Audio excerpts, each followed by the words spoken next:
Buen día, mi nombre es Javier Orlando Contreras Cristancho, estudiante de agronomía del CEA de Facatativá. A continuación voy a exponer el desarrollo de la actividad del recurso de habilitación del curso Fisiología de Cultivos, donde voy a hablar sobre la estrategia de manejo fisiológico de podas en el cultivo del mango.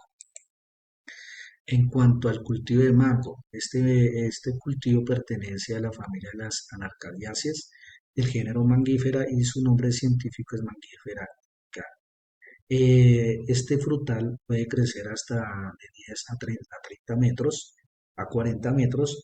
eh, Se ubican en cuanto a desde el nivel del mar hasta los 1600 metros sobre el nivel del mar. Em, el mango es uno de los cultivos frutales más importantes en las regiones trópico y subtrópico. Los principales países exportadores de mango son la India, México, Tailandia, entre otros.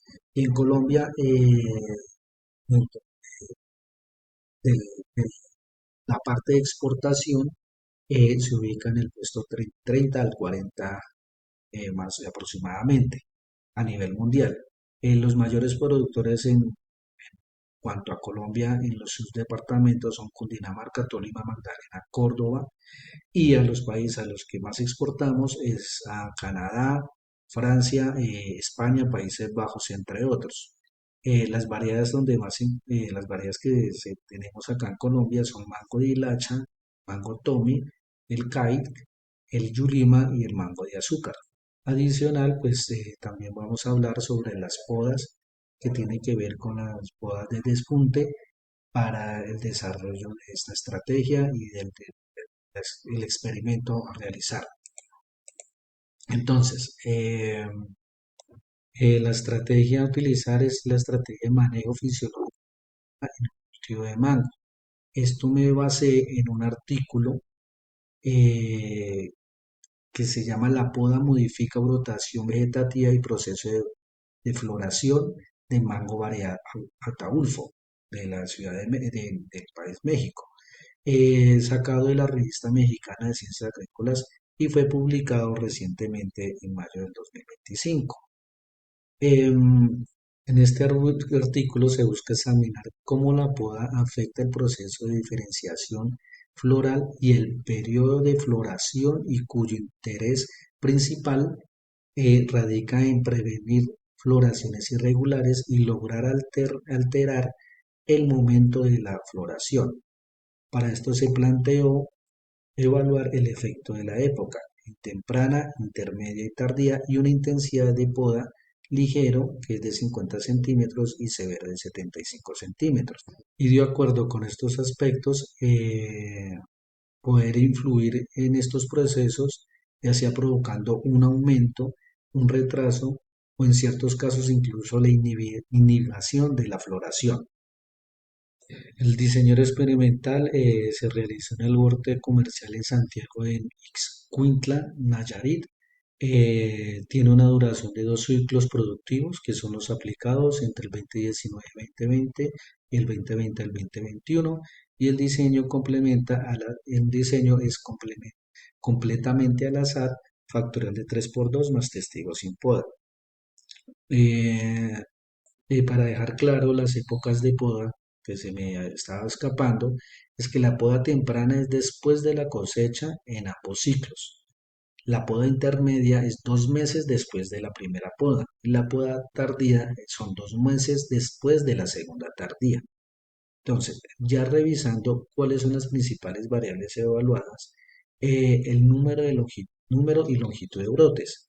Este se mide 30 a 45 días después de la poda temprana e intermedia. La poda tardía se mide 60 días después de la poda.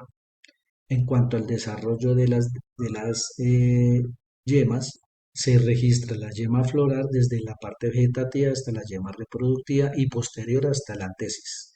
En este experimento, el autor tuvo en cuenta la escala propuesta por Pérez Barraza de 2019.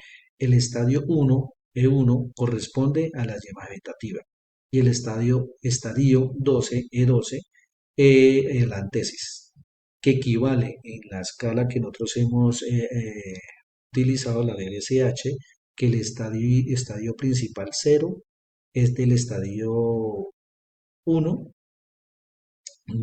y el estadio principal 6 del BDCH es el estadio E12.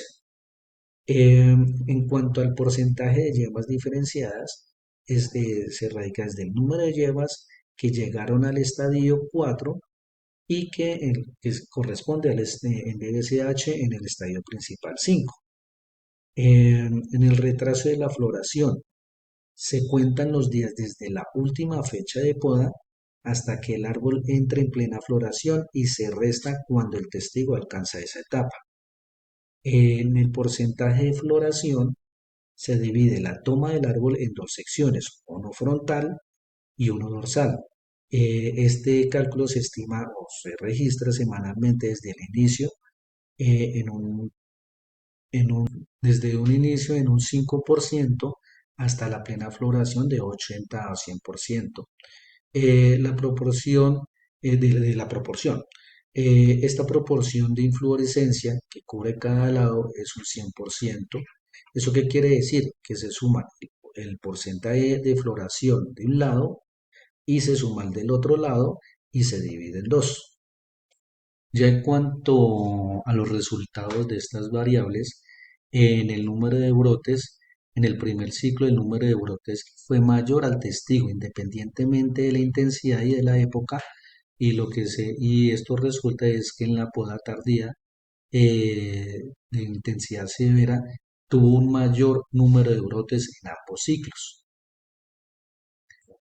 El aumento en la cantidad de brotes en las ramas que han sido podadas se origina con el hecho de que la poda interfiere con la dominancia apical. Esta interrupción de la dominancia provoca una disminución en el nivel de auxinas en las ramas afectadas, a la vez que genera un incremento en la concentración de giberelinas. Eh, ya pasando con respecto a la longitud de brote, los brotes más largos se obtuvieron con las podas severas, sin importar la época de la poda. Esta puede deberse a que estimula la producción de brotes a crecer más por el suministro de carbohidratos y la penetración de la luz. Seguimos con el estado de desarrollo de yemas.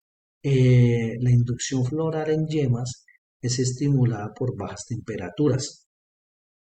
Por eso en los meses del ciclo 1, eh, en, en el ciclo 1, la temperatura nocturna es menor con relación al ciclo 2 y con poda tardía permanecieron vegetativas.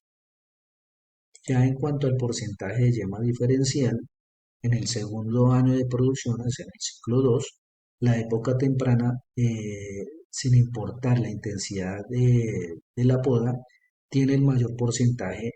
En cambio, con la poda tardía tuvo el porcentaje bajo, porque posiblemente en esa época la temperatura no era menos de 20 grados Celsius. En cuanto al retraso de la floración, podemos observar que todas las podas provocaron retrasos y donde hubo un mayor retraso fue en la poda tardía, eh, eh, y, y en la intensidad severa. Eh, y el, en cuanto a los porcentajes, o más bien en los retrasos de días de menor influencia, fue en la ligera y en la severa.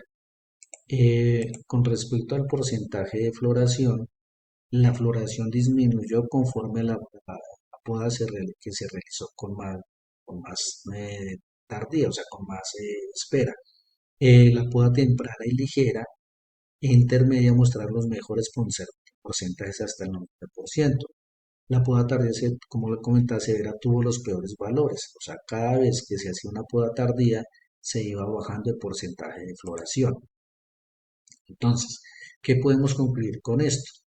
Que la poda severa aumenta el número de brotes, pero puede reducir la floración si se realiza se puede reducir la floración si se realiza tardíamente. La poda tardía y severa puede inhibir completamente la floración.